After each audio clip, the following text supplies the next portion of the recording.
प्रेम से बोलिए श्री सत्यनारायण भगवान की जय। आप सुन रहे हैं श्री सत्यनारायण भगवान की पावन और समस्त मनोकामनाओं को पूर्ण करने वाली कथा। एक समय की बात है, नैमिषारण्य तीर्थ में शौनकादि 88,000 ऋषियों ने श्री सूत जी से पूछा, हे प्रभु, इस कलयुग में वेद विद्या रहित मनुष्यों को प्रभु भक्ति किस प्रकार मिल सकती है तथा उनका उद्धार कैसे होगा। हे मुनिश्रेष्ठ, कोई ऐसा तप बताइए जिससे थोड़े समय में ही पुण्य मिले और मनोवांछित फल भी मिल जाए। इस प्रकार की कथा सुनने की हम इच्छा रखते हैं। सर्व शास्त्रों के ज्ञाता श्री सूत जी बोले, हे वैष्णवों में पूज्य, आप सभी ने प्राणियों के हित की बात पूछी है, इसलिए मैं एक ऐसे श्रेष्ठ व्रत को आप लोगों को बताऊंगा जिसे नारद जी ने लक्ष्मी नारायण जी से पूछा था और लक्ष्मीपति ने मुनिश्रेष्ठ नारद जी से कहा था। आप सब इसे ध्यान से सुनिए। एक समय की बात है, योगीराज नारद जी दूसरों के हित की इच्छा के लिए अनेकों लोकों में घूमते हुए मृत्यु लोक में आ पहुंचे। यहाँ उन्होंने अनेक योनियों में जन्मे प्रायः सभी मनुष्यों को अपने कर्मों द्वारा अनेकों दुखों से पीड़ित देखा। उनका दुख देखकर नारद जी सोचने लगे कि कैसा यत्न किया जाए जिसके करने से निश्चित रूप से मानव के दुखों का अंत हो जाए। इसी विचार पर मनन करते हुए वह विष्णु लोक में गए और वहां पर वह देवों के ईश नारायण की स्तुति करने लगे, जिनके हाथों में शंख, चक्र, गदा और पद्म थे और गले में वरमाला पहने हुए थे। स्तुति करते हुए नारद जी बोले, हे भगवान, आप अत्यंत शक्ति से संपन्न हैं। मन तथा वाणी भी आपको नहीं पा सकती है। निर्गुण स्वरूप, सृष्टि के कारण भक्तों के दुख को दूर करने वाले हैं। आपको मेरा नमस्कार है। नारद जी की स्तुति सुनकर भगवान विष्णु बोले, हे मुनिश्रेष्ठ, आपके मन में क्या बात है? आप किस काम के लिए पधारे हैं, उसे निसंकोच होकर कहो। इस पर नारद मुनि बोले कि हे प्रभु, मृत्युलोक में अनेक योनियों में जन्मे मनुष्य अपने कर्मों के द्वारा अनेकों दुखों से दुखी हो रहे हैं। हे नाथ, आप मुझ पर अगर दया रखते हैं तो बताइए कि वो मनुष्य थोड़े प्रयास से ही अपने दुखों से कैसे छुटकारा पा सकते हैं। भगवान श्री हरि बोले, हे नारद, मनुष्यों की भलाई के लिए तुमने बहुत अच्छी बात पूछी है। जिसके करने से मनुष्य मोह से छूट जाता है, वह बात मैं तुमसे कहता हूँ, उसे सुनो। स्वर्गलोक और मृत्युलोक दोनों में एक दुर्लभ उत्तम व्रत है जो पुण्य देने वाला है। आज प्रेमवश होकर मैं उसे तुमसे कहता हूँ, तुम ध्यान पूर्वक सुनो। श्री सत्यनारायण भगवान का यह व्रत अच्छी तरह विधान पूर्वक करके मनुष्य तुरंत ही यहाँ सुख भोग कर मरने पर मोक्ष को प्राप्त करता है। श्री हरि के वचन सुनकर नारद जी बोले कि उस व्रत का फल क्या है और उसका विधान क्या है, यह व्रत किसने किया था, इस व्रत को किस दिन करना चाहिए, सभी कुछ विस्तार से बताइए। नारद की बात सुनकर श्री हरि बोले, दुख और शोक को दूर करने वाला, यह सभी स्थानों पर विजय दिलाने वाला है। मानव को भक्ति और श्रद्धा के साथ शाम को श्री सत्यनारायण की पूजा धर्मपरायण होकर ब्राह्मणों और बंधुओं के साथ करनी चाहिए। भक्ति भाव से ही नैवेद्य, केले का फल, घी, दूध और गेहूं का आटा सवाया लें। गेहूं के स्थान पर साठी का आटा, शक्कर तथा गुड़ लेकर और सभी भक्षण योग्य पदार्थों को मिलाकर भगवान का भोग लगाएं। ब्राह्मणों सहित बंधु बांधवों को भी भोजन कराएं। इसके बाद स्वयं भोजन करें। भजन कीर्तन के साथ भगवान की भक्ति में लीन हो जाएं। इस तरह से सत्यनारायण भगवान का यह व्रत करने पर मनुष्य की सारी इच्छाएं निश्चित रूप से पूरी होती हैं। इस कलिकाल में अर्थात कलयुग में मृत्युलोक में मोक्ष का यही एक सरल उपाय बताया गया है। भगवान श्री हरि विष्णु ने कहा, यह सत्यनारायण व्रत सभी प्रकार के दुखों जैसे शारीरिक दुख, मानसिक दुख, शोक आदि का समन करने वाला है और धन धान्य की वृद्धि करता है, सौभाग्य अखंड करता है और संतान प्राप्ति के लिए किया जाता है। कलयुग में यह सबसे छोटा सा उपाय है। इस प्रकार श्री सत्यनारायण भगवान की कथा का प्रथम अध्याय समाप्त हुआ। प्रेम से बोलिए श्री सत्यनारायण भगवान की जय। सत्यनारायण व्रत का दूसरा अध्याय। श्री सूत जी बोले, हे द्विजों, अब मैं पुनः पूर्व काल में जिसने इस सत्यनारायण व्रत को किया था उसे भली भांति विस्तार पूर्वक कहूंगा। आप सब ध्यान पूर्वक सुनिए। एक समय की बात है, रमणीय काशी नगरी में कोई अत्यंत निर्धन ब्राह्मण रहता था। भूख और प्यास से व्याकुल होकर वह प्रतिदिन पृथ्वी पर भटकता रहता था। ब्राह्मणों से प्रेम करने वाले भगवान ने उस दुखी ब्राह्मण को देखकर वृद्ध ब्राह्मण का रूप धारण करके उस द्विज से आदर पूर्वक पूछा, हे विप्र, प्रतिदिन अत्यंत दुखी होकर तुम किस लिए पृथ्वी पर भ्रमण करते रहते हो? हे द्विज श्रेष्ठ, यह सब बतलाओ, मैं सुनना चाहता हूँ। ब्राह्मण बोला, हे प्रभु, मैं अत्यंत दरिद्र ब्राह्मण हूँ और भिक्षा के लिए ही पृथ्वी पर घूमा करता हूँ। यदि मेरी इस दरिद्रता को दूर करने का आप कोई उपाय जानते हो तो कृपा पूर्वक बतलाइए। वृद्ध ब्राह्मण बोला, हे ब्राह्मण देव, सत्यनारायण भगवान विष्णु अभीष्ट फल को देने वाले हैं। हे विप्र, तुम उनका उत्तम व्रत करो, जिसे करने से मनुष्य सभी दुखों से मुक्त हो जाता है। व्रत के विधान को भी ब्राह्मण से यत्न पूर्वक कहकर वृद्ध ब्राह्मण रूपधारी भगवान विष्णु वहीं पर अंतर्ध्यान हो गए। वृद्ध ब्राह्मण ने जैसा कहा है उस व्रत को अच्छी प्रकार से वैसे ही करूंगा, यह सोचते हुए उस ब्राह्मण को रात में नींद भी नहीं आई। अगले दिन प्रातःकाल उठकर सत्यनारायण का व्रत करूंगा ऐसा संकल्प करके वह ब्राह्मण भिक्षा के लिए चल पड़ा। उस दिन ब्राह्मण को भिक्षा में बहुत सा धन प्राप्त हुआ। उसी धन से उसने बंधु बांधवों के साथ भगवान सत्यनारायण का व्रत किया। इस व्रत के प्रभाव से वह श्रेष्ठ ब्राह्मण सभी दुखों से मुक्त होकर समस्त संपत्तियों से संपन्न हो गया। उस दिन से लेकर प्रत्येक महीने उसने यह व्रत किया। इस प्रकार सत्यनारायण भगवान के इस व्रत को करके वह समस्त पापों से मुक्त हो गया और उसने दुर्लभ मोक्ष पद को प्राप्त किया। हे विप्र, पृथ्वी पर जब भी कोई मनुष्य श्री सत्यनारायण का व्रत करेगा उसी समय उसके समस्त दुख नष्ट हो जाएंगे। हे ब्राह्मणों, इस प्रकार भगवान नारायण ने महात्मा नारद जी से जो कुछ कहा वह मैंने सब आप लोगों से कह दिया। आगे अब और क्या कहूँ। तब ब्राह्मण बोले, हे मुने, इस पृथ्वी पर उस ब्राह्मण से सुने हुए इस व्रत को और किसने किया? हम वह सब सुनना चाहते हैं। उस व्रत पर हमारी श्रद्धा हो रही है। श्री सूत जी बोले, हे मुनियों, पृथ्वी पर जिसने यह व्रत किया उसे आप लोग सुने। एक बार वह द्विज श्रेष्ठ अपने धन संपत्ति के अनुसार बंधु बांधवों तथा परिवारजनों के साथ व्रत करने के लिए उद्यत हुआ। इसी बीच में एक लकड़हारा वहां आया और लकड़ी बाहर रखकर उस ब्राह्मण के घर गया। प्यास से व्याकुल वह लकड़हारा उस ब्राह्मण को व्रत करता हुआ देखकर प्रणाम करके उससे बोला, हे प्रभु, आप यह क्या कर रहे हैं? इसके करने से किस फल की प्राप्ति होती है, विस्तार पूर्वक मुझसे कहिए। विप्र ने कहा, यह सत्यनारायण का व्रत है जो सभी मनोरथों को प्रदान करने वाला है। उसी के प्रभाव से मुझे यह सब महान धन धान्य आदि प्राप्त हुआ है। जल पीकर तथा प्रसाद ग्रहण करके वह लकड़हारा नगर चला गया। सत्यनारायण देव के लिए मन से ऐसा सोचने लगा कि आज लकड़ी बेचने से जो भी धन प्राप्त होगा उसी धन से भगवान सत्यनारायण का श्रेष्ठ व्रत करूंगा। इस प्रकार मन में चिंतन करता हुआ लकड़ी को मस्तक पर रखकर वह उस सुंदर नगर में गया जहां धन संपन्न लोग रहते थे। उस दिन उसने लकड़ी का दुगना मूल्य प्राप्त किया।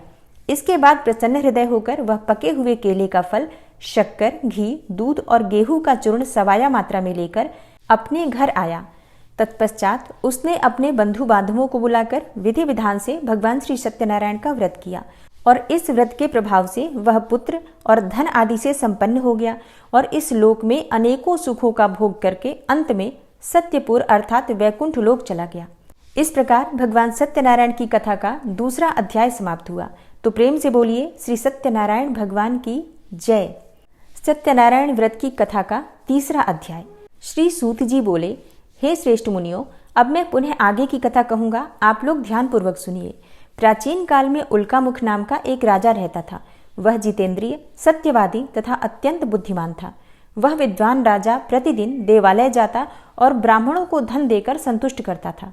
कमल के समान मुख वाली उसकी धर्मपत्नी शीला विनय एवं सौंदर्य आदि गुणों से संपन्न तथा पतिपरायणा थी। राजा एक दिन अपनी धर्मपत्नी के साथ भद्रशिला नदी के तट पर श्री सत्यनारायण का व्रत कर रहा था। उसी समय व्यापार के लिए अनेक प्रकार की पुष्कल धनराशि से संपन्न एक साधु नाम का बनिया वहां आया। भद्रशिला नदी के तट पर नाव को स्थापित करके और राजा के समीप गया और राजा को उस व्रत में दीक्षित देखकर विनयपूर्वक पूछने लगा। साधु ने कहा, हे राजन, आप भक्ति युक्त चित्त से यह क्या कर रहे हैं? कृपया यह सब मुझे भी बताइए, मैं इसे सुनना चाहता हूँ। राजा बोले, हे साधो, पुत्र आदि की प्राप्ति की कामना से अपने बंधु बांधवों के साथ मैं अतुल तेज संपन्न भगवान विष्णु का व्रत और पूजन कर रहा हूँ। राजा की बात सुनकर साधु ने आदरपूर्वक कहा, हे राजन, इस विषय में आप मुझे सब कुछ विस्तार से बतलाइए। आपके कथनानुसार मैं यह व्रत और पूजन अवश्य करूंगा। मुझे भी कोई संतान नहीं है, इससे अवश्य ही संतान प्राप्त होगी। ऐसा विचार कर वह व्यापार से निवृत्त होकर आनंद पूर्वक अपने घर आया। उसने अपनी भार्या से संतति प्रदान करने वाले इस सत्यव्रत को विस्तार पूर्वक बताया तथा जब मुझे संतान प्राप्त होगी तब मैं इस व्रत को अवश्य करूंगा। इस प्रकार उस साधु ने अपनी भार्या लीलावती से कहा। एक दिन उसकी लीलावती नाम की सती साध्वी भार्या पति के साथ आनंद चित्त से ऋतुकालीन धर्माचरण में प्रवृत्त हुई और भगवान श्री सत्यनारायण की कृपा से उसकी वह भार्या गर्भिणी हुई। 10वें महीने में उससे कन्या रत्न की प्राप्ति हुई और शुक्ल पक्ष के चंद्रमा की भांति यानी दिन प्रतिदिन वह कन्या बढ़ने लगी। उस कन्या का नाम कलावती रखा गया।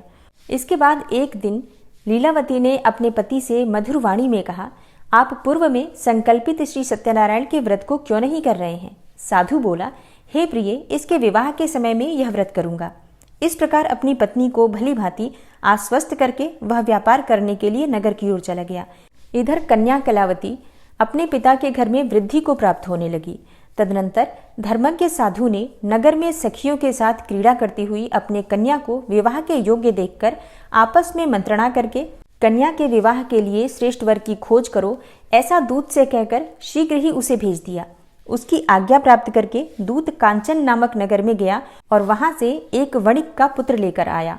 उस साधु ने उस वणिक के पुत्र को सुंदर और गुणों से संपन्न देखकर अपनी जाति के लोगों तथा बंधु बांधवों के साथ संतुष्ट चित्त होकर विधि विधान से वणिक पुत्र के साथ कन्या का विवाह कर दिया। उस समय वह साधु बनिया दुर्भाग्यवश भगवान का वह उत्तम व्रत करना भूल गया। पूर्व संकल्प के अनुसार विवाह के समय में व्रत न करने के कारण भगवान उस पर रुष्ट हो गए। कुछ समय के पश्चात अपने व्यापार कर्म में कुशल वह साधु बनिया काल की प्रेरणा से अपने दामाद के साथ व्यापार के लिए समुद्र के समीप स्थित रत्नसारपुर नामक सुंदर नगर में गया और अपने श्री संपन्न दामाद के साथ वहां व्यापार करने लगा। उसके बाद में दोनों राजा चंद्रकेतु के रमणीय नगर में गए। उसी समय भगवान श्री सत्यनारायण ने उसे भ्रष्ट प्रतिज्ञ देखकर इसे दारुण कठिन और महान दुख प्राप्त होगा यह श्राप दे दिया। एक दिन एक चोर राजा चंद्रकेतु के धन को चुराकर वहीं आया जहां दोनों वणिक स्थित थे। वह अपने पीछे दौड़ते हुए दूतों को देखकर भयभीत चित्त से धन वहीं छोड़कर शीघ्र ही छिप गया। इसके बाद राजा के दूत वहां आ गए जहां वह साधु वणिक था और वहां राजा के धन को देखकर वे दूत उन दोनों वणिक पुत्रों को बांध कर ले आए और हर्षपूर्वक दौड़ते हुए राजा से बोले, हे प्रभु, हम 2 चोर पकड़ कर लाए हैं, इन्हें देखकर आप आज्ञा दें। राजा की आज्ञा से दोनों शीघ्र ही दृढ़तापूर्वक बांधकर बिना विचार किए महान कारागार में डाल दिए गए। भगवान सत्यदेव की माया से किसी ने उन दोनों की कोई बात नहीं सुनी और राजा चंद्रकेतु ने उन दोनों का धन भी ले लिया।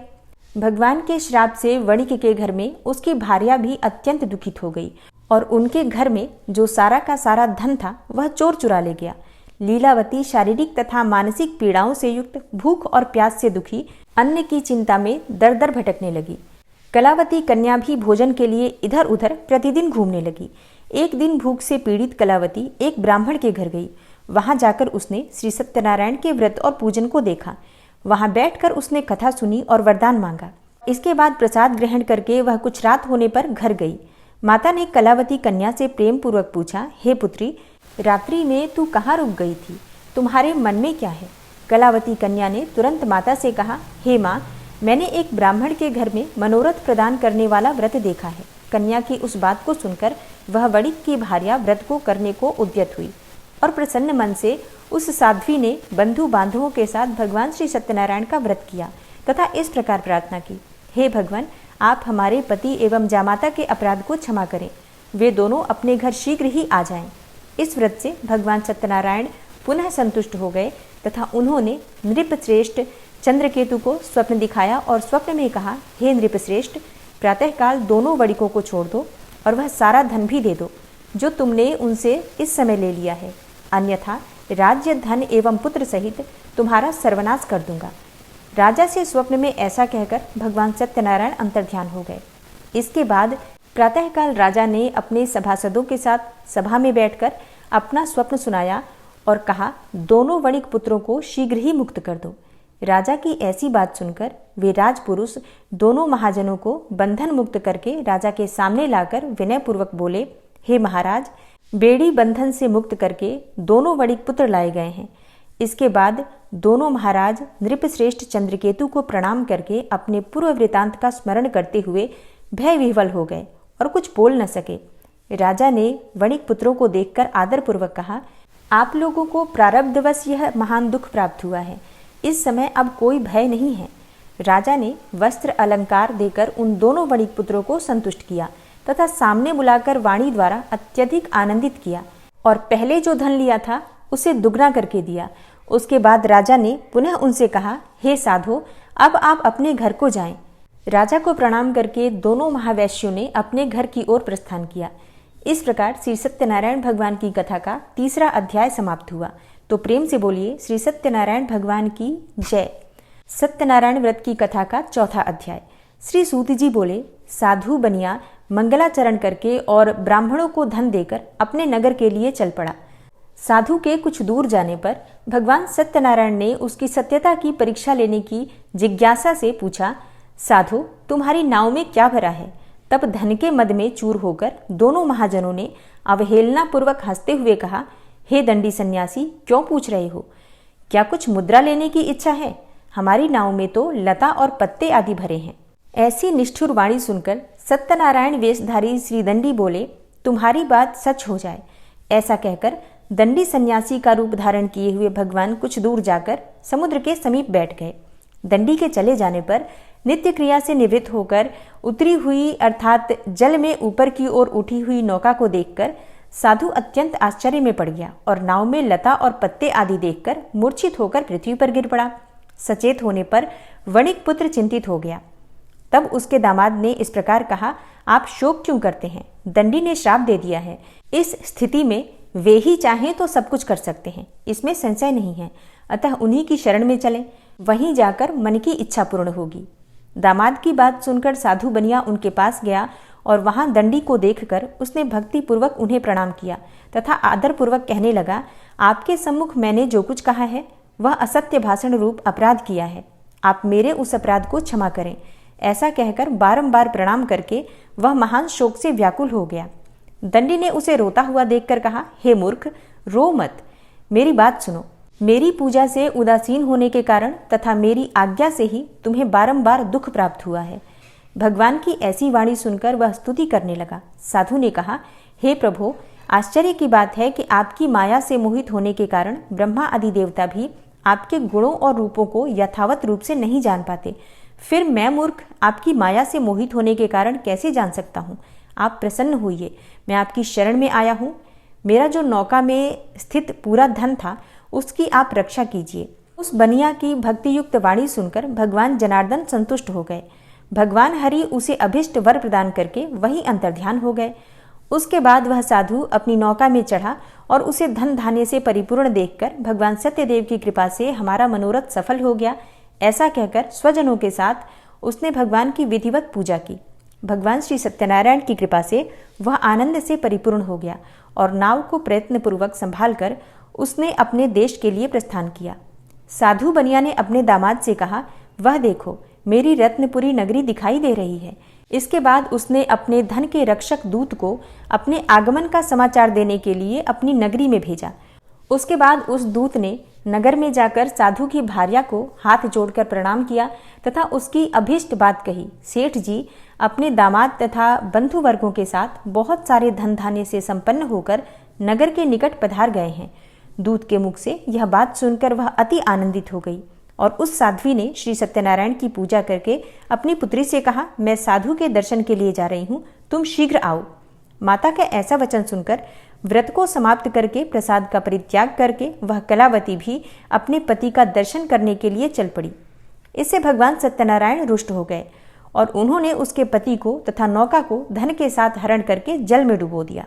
इसके बाद कलावती कन्या अपने पति को न देखकर महान शोक से रुदन करती हुई पृथ्वी पर गिर पड़ी। नाव का अदर्शन तथा कन्या को अत्यंत दुखी देखकर भयभीत मन से साधु बनिया ने सोचा, यह क्या आश्चर्य हो गया। नाव का संचालन करने वाले भी सभी चिंतित हो गए।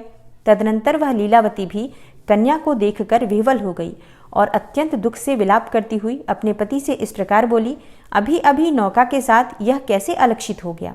न जाने किस देवता की उपेक्षा से वह नौका हरण कर ली गई, अथवा श्री सत्यनारायण का महात्म्य कौन जान सकता है। ऐसा कहकर वह स्वजनों के साथ विलाप करने लगी और कलावती कन्या को गोद में लेकर रोने लगी।